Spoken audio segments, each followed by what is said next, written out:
Hello and welcome to my studio journal. Now back in 2022, I started to redesign my home studio, shifting from software to hardware for the first time. What began as a few videos for some curious students soon became an ongoing unfiltered record.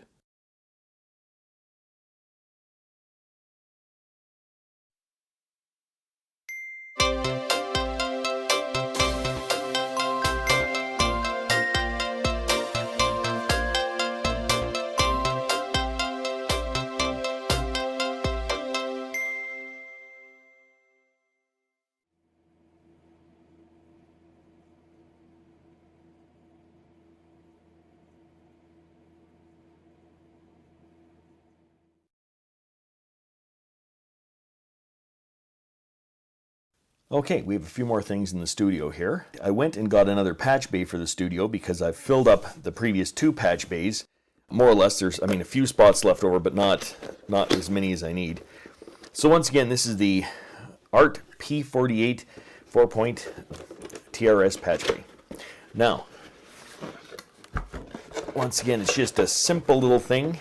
It weighs a lot heavier than what you would think. Here's the instruction manual on the inside, as we've seen before. And we'll take it out of its package here. And such. And we've seen this before. We have all the patch points here and the button to normalize or not normalize them. And I've yet to put these on the back because these are reversible rack mounts. So I can just flip them around. I could have these on the front, which would make it a lot easier to change around signals and stuff like that. I always have them on the back, and the reason is because I'm trying to start labeling what everything is for, because now with 3 of these, there's just way too many of them to actually be able to remember what is where. But the system's getting closer and closer to being done, and being done the way I would like it.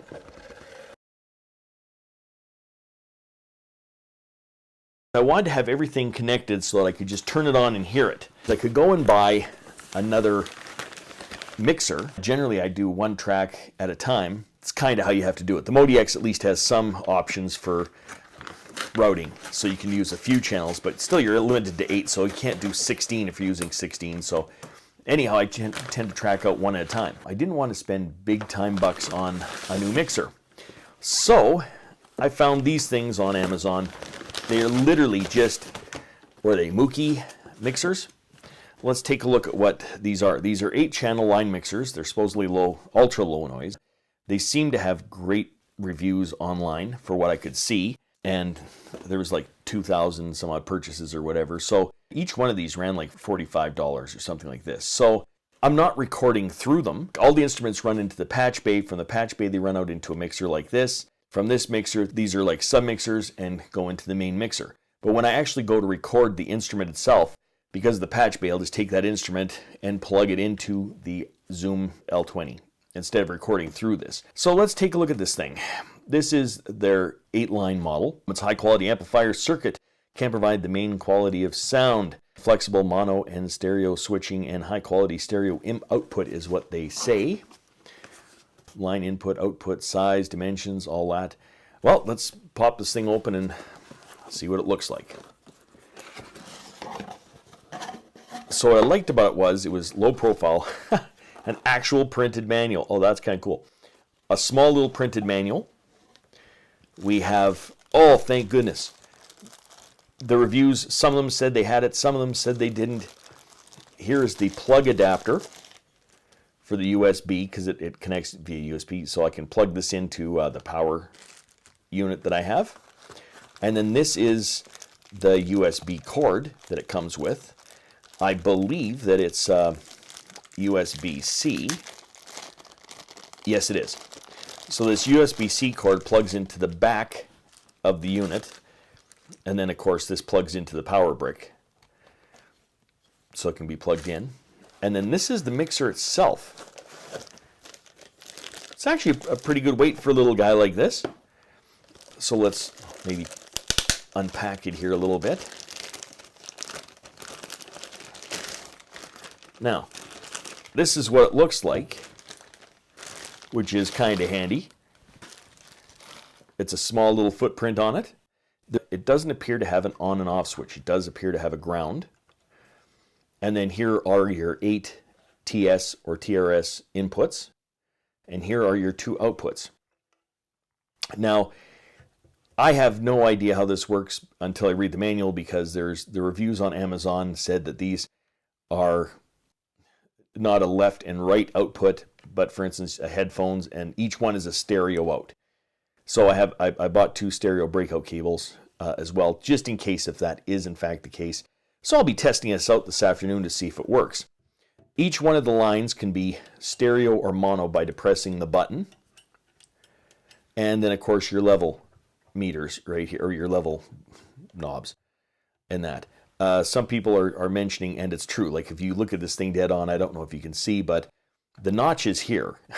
So especially where I'm going to be putting it, where it's pretty dark, you're not going to be able to see where everything is. So I might put a little white line on every one of those just so I can see what's going on. This button right here is used to switch between, for A, which is channels 1 through 4, so the top, and then a volume output 5 through 8, which is at the bottom. And I believe that when you push this down, you are combining both of these mixes. They say combining combined mix, left, right, all that sort of stuff, channels 1 through 8. So it's perhaps when I push that down, all of a sudden this out here becomes a left and right. I don't know. That I'm just going to, like I said, have to check with. But the idea is because this is such a low footprint, I'm just using these so I can monitor what I'm doing. That's it. So I'm not going to be recording through them.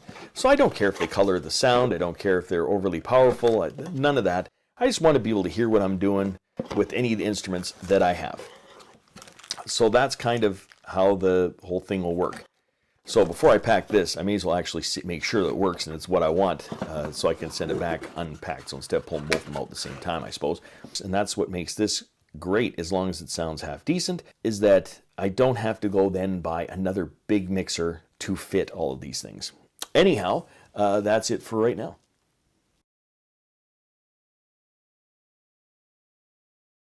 All right, so I have the new mixer, these little guys right here. I mean, they're really just a small little mixer, and that they're kind of fun. Now I'm going to have 3 patch bays. I'm going to have to try and organize that better. I'm going to figure out how to hook those up. The 2 3-foot snakes that I had, well, each one of those snakes will cover one of these boxes. So then that means I have no patching for the preamps or the compressors. So then I have to figure out another strategy for that. In addition, I also have to get some additional cords to hook these little mixers up to the Live Track 20 in order to be able to hear them as a submix. So there's actually lots left to do, and I don't think I can get that done all today. At least I'm going to start.